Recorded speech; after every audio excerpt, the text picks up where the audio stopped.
Frances, my mother, announced with a sharp, blade-like tone that echoed through the law office.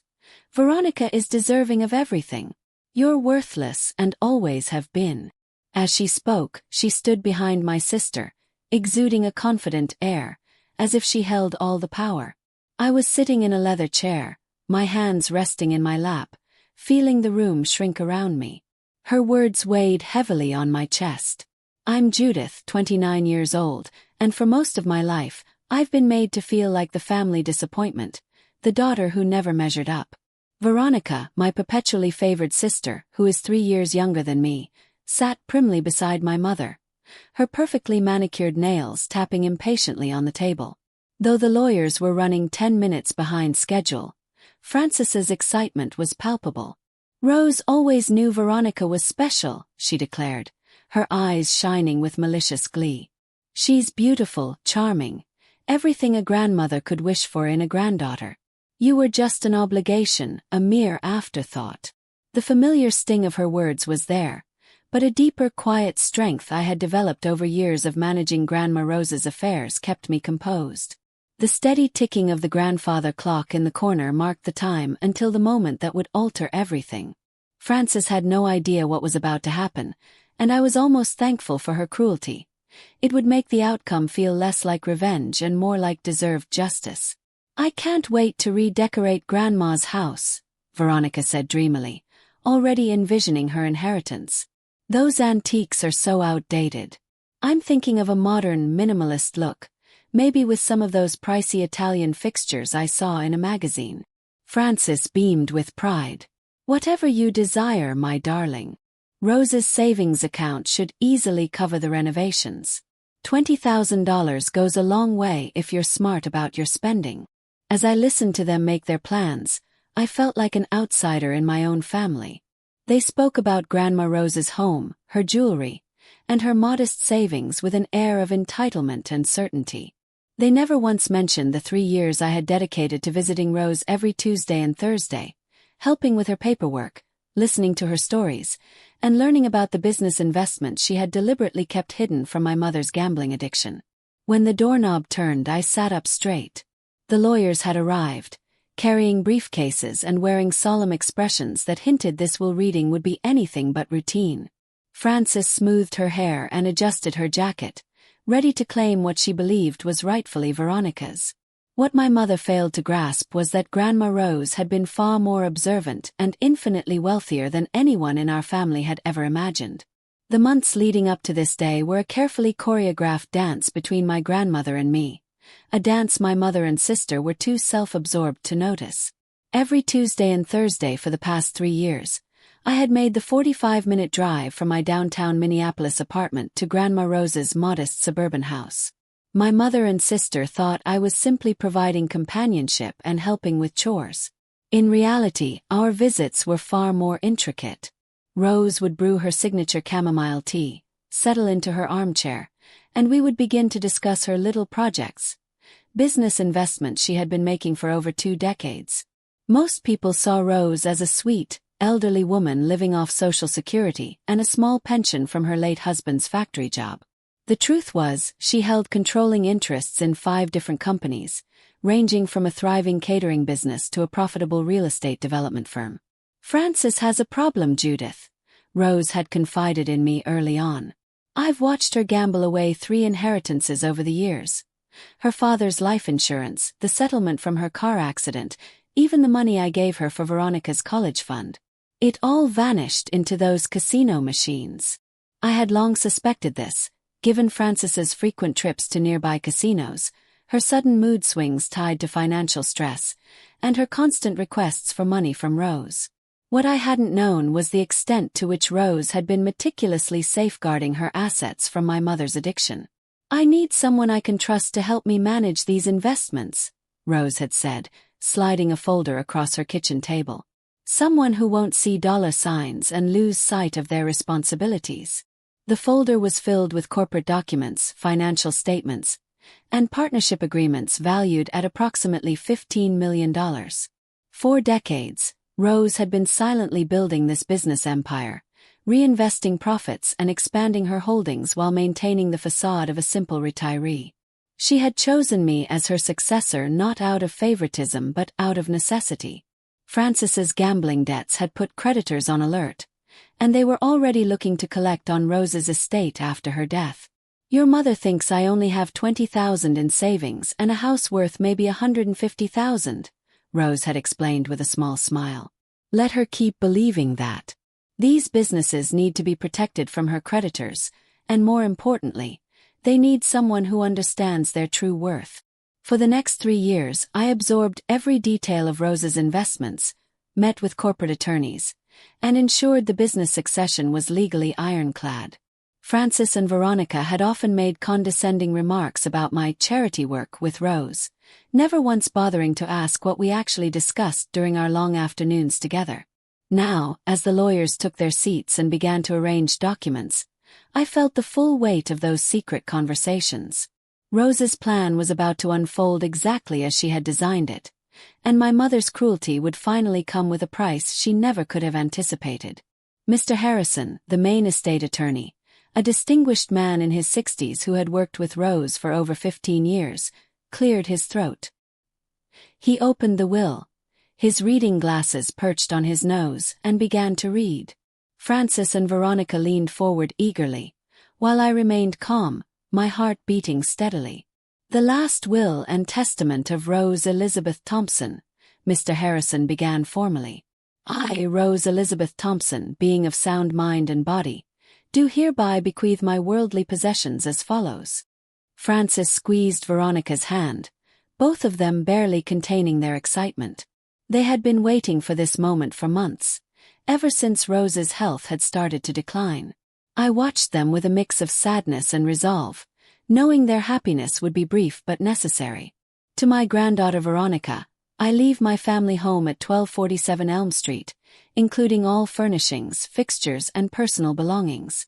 Additionally, I bequeath to Veronica my complete jewelry collection and the contents of my savings account at First National Bank." Veronica shrieked with delight, putting her hands to her mouth in a show of surprise. Francis began to cry tears of what seemed like gratitude, though I suspected it was relief that she had secured something to cover her mounting debts. They hugged dramatically as Mr. Harrison continued to read the formal language of the bequest. "The jewelry alone must be worth 30,000, Francis whispered loudly to Veronica. "And that house is in such a desirable neighborhood now." I felt the familiar sting of being left out, but it was quickly replaced by a sense of anticipation. Rose had warned me that this moment would be difficult, that seeing them receive what they thought was everything would test my composure. She had been right. Seeing their triumphant faces and hearing their immediate plans to turn Rose's memories into cash made my chest tighten with grief and anger. "To my granddaughter Judith," Mr. Harrison continued, "I leave my collection of business documents and corporate files housed in the filing cabinet in my home office." Francis let out a harsh, mocking laugh that echoed through the room. "Business documents? What business documents? My mother never had a business besides collecting Social Security." Veronica giggled along with her. "Poor Judith gets the boring paperwork while I get the house and jewelry. I guess that's fitting." They exchanged a look of casual, automatic cruelty. I didn't react to their mockery, knowing that their laughter would soon turn into something else. Rose's plan was working perfectly. They were so confident in their victory that they wouldn't see the reversal coming until it was too late. Mr. Harrison closed the will but didn't end the meeting. Instead, he looked directly at me, as if the real business was just about to begin. As Francis and Veronica continued their celebratory whispers, a second attorney entered the room. Margaret Kowalski was a sharp-featured woman in her 40s who specialized in corporate law. Her presence instantly changed the atmosphere. She carried a thick briefcase and had the kind of confident expression that suggested she held information that would change everything. "Ladies," Mr. Harrison said, "I'd like you to meet Margaret Kowalski from Silver Pine Holdings. She has some additional documents that pertain to Rose's estate." Francis barely looked up from her conversation with Veronica. "Additional documents? What kind of additional documents?" The will was very clear. Margaret took her seat and opened her briefcase with deliberate precision. Mr. Harrison is correct that the will addresses Rose's personal property, her home, jewelry, and savings account. However, those items represent only a small fraction of Rose's total assets. Veronica's head snapped up from her phone, where she was texting friends about her inheritance. What do you mean, small fraction? Grandma wasn't wealthy. She lived in that tiny house and drove that old car. Rose Thompson was indeed very wealthy, Margaret replied calmly. She simply chose to live modestly while building a substantial business empire. For the past 22 years, she owned controlling interests in 5 different companies, managed through a complex but legal corporate structure designed to protect her assets. Color began to drain from Frances's face. Business empire. That's impossible. My mother worked at the post office for 30 years and then retired. She never mentioned any businesses. I watched my mother's confidence crumble as Margaret spread corporate documents across the table. The papers bore Rose's signature, notarized dates going back decades, and financial statements showing millions in profit. Frances picked up one document with trembling fingers, her horror growing as she scanned the numbers. These companies, Margaret continued, include North Peak Engineering, a civil engineering firm with a 15-year contract with the State Highway Department, Rayner Publishing, which owns the rights to several successful regional magazines, Jasper Hollow Foods, a catering company that services major corporate events throughout the Twin Cities, Oxben Technologies, a small but profitable software development firm, and Larkspur and Finch, a real estate development partnership that has built 3 successful residential communities. Veronica's face had gone pale. How much are these companies worth? The combined value based on the most recent appraisals is approximately $15 million. The number hung in the air like a physical weight. Frances made a small choking sound while Veronica gripped the edge of the table so tightly her knuckles turned white. Their celebration had turned into stunned silence, replaced by the dawning realization that they had been completely wrong about Rose's wealth. Where did the money come from? Frances whispered. How could she afford to buy businesses? Margaret consulted her notes. Rose began investing in 2002, using your father's life insurance settlement as initial capital. Instead of spending that money, she partnered with existing business owners who needed investors. Over time, she acquired controlling interests by reinvesting profits. She was, by all accounts, an extremely shrewd businesswoman. I watched my mother's face cycle through disbelief, confusion, and growing dread. Frances had always dismissed Rose as a simple woman who needed to be taken care of, never recognizing the sharp intelligence that had built an empire right under their noses. The condescension Frances had shown toward Rose's little hobbies was now revealed as a willful blindness to her mother's remarkable success. But why didn't she tell us? Veronica demanded. Why keep it a secret? Margaret's expression grew serious.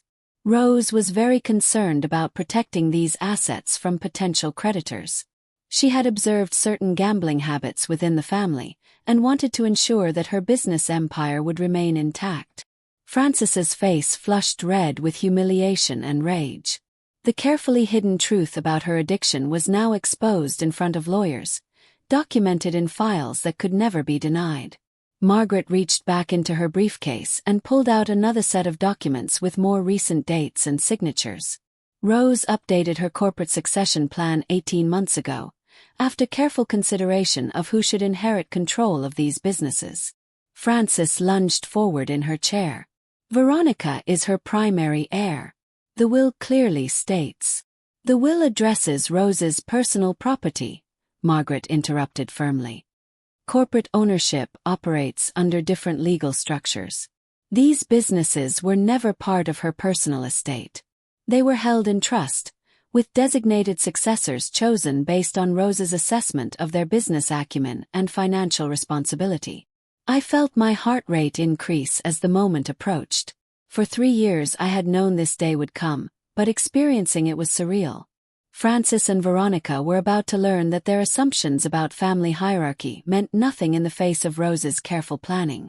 Who inherits the businesses? Veronica asked, her voice strained with anxiety. Margaret turned to face me directly. Judith Thompson has been designated as the primary successor for all 5 companies.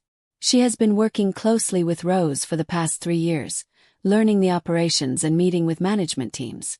The transition is designed to be seamless. The silence that followed was deafening. Frances stared at me as if I were a stranger, her mouth opening and closing without a sound.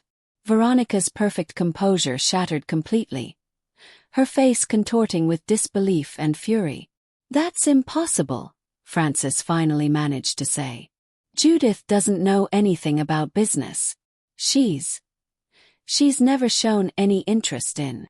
"Actually," I said quietly, speaking for the first time since the lawyers arrived, "I've been learning about these companies for 3 years. Every Tuesday and Thursday when I visited Grandma Rose, we went over financial reports, met with managers, and discussed long-term strategy. She was an incredible teacher." Veronica's eyes filled with tears of rage. You knew about the money this whole time and said nothing." "Rose asked me to keep the businesses confidential until after her death," I replied calmly. "She was concerned about protecting them from outside interference." Frances's face twisted with understanding. "Outside interference? You mean my debts?" Margaret nodded. Rose was very explicit about her concerns.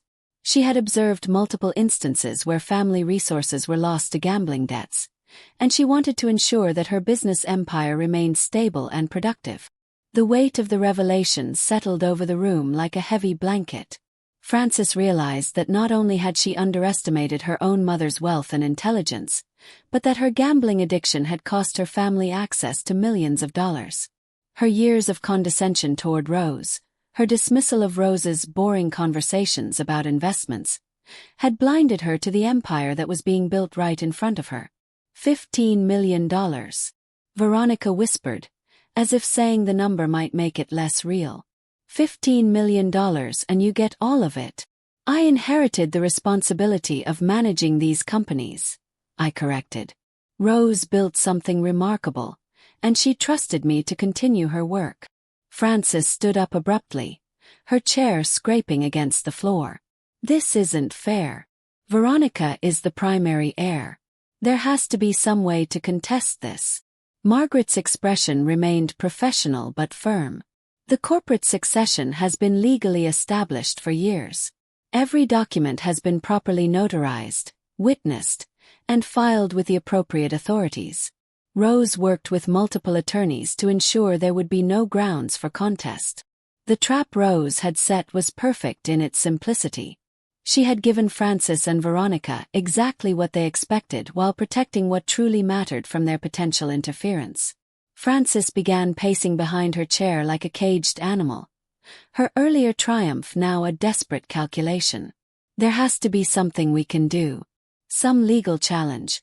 Some way to prove that Mother wasn't in her right mind when she made these arrangements." Margaret opened another folder with practiced efficiency. Rose anticipated such concerns. She underwent a comprehensive psychological evaluation 6 months ago, specifically to demonstrate her mental competency. The results show her cognitive function was well above average for her age group. I watched my mother's face as each avenue of denial was systematically closed off. Rose had thought of everything, spending years building legal barriers that would protect her businesses from the very scenario that was unfolding now. Frances's gambling addiction, her pattern of viewing family resources as her own personal bank account, had finally met an obstacle she couldn't manipulate or overcome. "But the house," Veronica said desperately. "At least I still have the house and jewelry. That's something." Margaret consulted her notes with an expression that suggested more bad news was coming. "Unfortunately, there are some complications regarding those assets as well. Rose's creditors have been monitoring the estate, and there are significant liens against both the property and the jewelry collection." Frances's face went white. "Liens? What liens?" "Your gambling debts, Frances. Several casinos have obtained judgments against you over the past 2 years. They've been waiting for Rose's estate to settle so they could collect against any inherited assets. The house and jewelry will need to be liquidated to satisfy those obligations. The final piece of Rose's protection strategy became clear. She had known that any assets left to Veronica would ultimately end up in Francis's hands, and from there would be seized by creditors. By giving Veronica the house and jewelry, Rose had effectively given her nothing. Worse than nothing, since Veronica would now be responsible for the legal proceedings required to transfer the assets to the casinos. Veronica collapsed back into her chair, tears streaming down her face. So I get nothing. Nothing at all. You'll receive whatever remains after the creditors are satisfied, Mr. Harrison said gently. Unfortunately, given the value of the liens versus the appraised value of the property and jewelry, there's unlikely to be any significant remainder. Francis turned to face me with an expression of pure hatred. You planned this. You manipulated her into cutting us out. I helped Grandma Rose manage her businesses, I replied steadily. Everything else was her decision based on her observations of this family over many years. This isn't over, Francis snarled. I'll find a way to fight this. I'll prove that you influenced her, that you took advantage of an elderly woman. Margaret's voice cut through Francis's threats with professional authority. I should mention that Rose documented her reasoning extensively. She kept detailed records of family interactions, including recordings of conversations where gambling debts were discussed. She also documented instances where family members made disparaging comments about her intelligence or business acumen. The recordings. I remembered Rose's small digital recorder, which she had started using after Francis made particularly cruel comments about Rose's supposed silliness. My grandmother had been building a legal defense against exactly the kind of challenge Francis was threatening to mount. Frances sank into her chair, the fight draining out of her as she realized the scope of Rose's preparation. Every contingency had been considered, every possible objection anticipated and countered. Rose had spent 3 years not just teaching me about her businesses, but building an unassailable legal fortress around the succession plan. The woman my family had dismissed as a simple retiree had outmaneuvered them completely, ensuring that her life's work would be protected from the very people who had taken her generosity for granted. I reached into my purse and took out a sealed envelope Rose had given me 6 months before her death. Grandma Rose asked me to give this to both of you after the legal proceedings were complete. Francis and Veronica stared at the envelope as if it might explode. Their faces held the hollow expressions of people who had just watched their entire worldview collapse. With trembling fingers, Francis opened the envelope and unfolded the handwritten letter inside. My dear Francis and Veronica, Francis read aloud, her voice breaking. If you are reading this, then my business empire has been revealed, and you understand the true scope of what you have lost. I want you to know that this was not a decision I made lightly. Veronica leaned over to read along, fresh tears spilling down her cheeks. Francis continued reading, her voice growing smaller with each word. Francis, your gambling addiction has cost this family more than you realize. The money you asked me for over the years, the loans you never repaid, came from profits these businesses generated. I calculated that your debts have cost the family over $200,000 in the past 5 years alone. Francis's hands shook as she held the letter. She kept track. Francis read on. Veronica, you have never shown interest in anything beyond spending money and acquiring material possessions. When I tried to discuss my investments with you, you dismissed them as boring old lady hobbies. You made it clear that you saw me as nothing more than a source of inheritance. Veronica sobbed openly now, the weight of her grandmother's disappointment finally reaching her. Judith, on the other hand, spent 3 years learning about these businesses, not because she wanted to inherit them, but because she genuinely cared about my well-being and respected my intelligence. She never asked me for money, never dismissed my accomplishments, and never treated me like a burden. Frances finished reading the letter, her voice barely a whisper. I leave these businesses to Judith because she has earned them through dedication, respect, and genuine love. What you inherit or failed to inherit is the result of choices you made over many years. I hope you learn from this experience, though I fear you may not. Love, Mother. The conference room fell silent except for Veronica's quiet crying. Frances stared at the letter for a long moment before carefully folding it and putting it back in the envelope. When she looked up at me, her expression had changed from anger to something closer to defeat. She really planned all of this, Frances said quietly. Every detail. Yes, I replied. She spent 3 years making sure everything would be legally protected and properly documented. Margaret began packing her documents.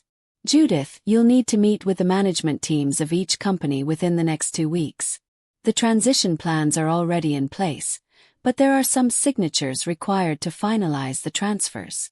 I nodded, feeling the weight of responsibility settle on my shoulders. Rose had prepared me well for this moment, but actually becoming the owner of 5 successful companies felt surreal. I'll make time in my schedule. Frances stood up slowly, moving like someone much older than her 54 years.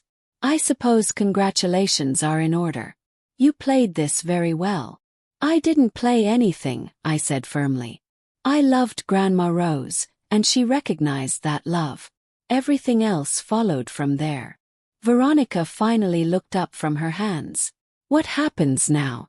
What are we supposed to do? You'll need to work with your mother's creditors to liquidate the inherited assets, Mr. Harrison explained. The process will take several months, but it should satisfy the outstanding debts. And after that? Veronica asked. After that, you'll need to build your own lives, I said, not unkindly. Grandma Rose gave you the same gift she gave me, the opportunity to learn from your mistakes. What you do with that opportunity is up to you. Frances gathered her purse and stood to leave. I suppose we won't be seeing much of each other anymore. That depends, I replied. The door is always open if you're ready to build a different kind of relationship. But the days of taking family for granted are over. Frances and Veronica later found out that the gambling debts had grown far beyond what they initially thought, with compound interest and legal fees bringing the total owed to nearly $400,000. The house and jewelry, after appraisals and legal costs, barely covered 2/3 of the debt, leaving Frances personally liable for the rest and forcing her into bankruptcy. Veronica, now paying for her mother's financial choices, lost her credit rating and social standing when the bankruptcy became public, and their extended family and social circle learned the full scope of the gambling addiction that had cost them millions. Both women were forced to find jobs for the first time in years, working entry-level positions while I managed a $15 million business empire, a daily reminder of how their cruelty and entitlement had cost them everything. Looking back on that day in the conference room, I realized that Grandma Rose had given me more than just financial security. She had taught me that true power comes from earning respect, not demanding it, and that the most satisfying revenge is simply allowing people to face the natural consequences of their own choices.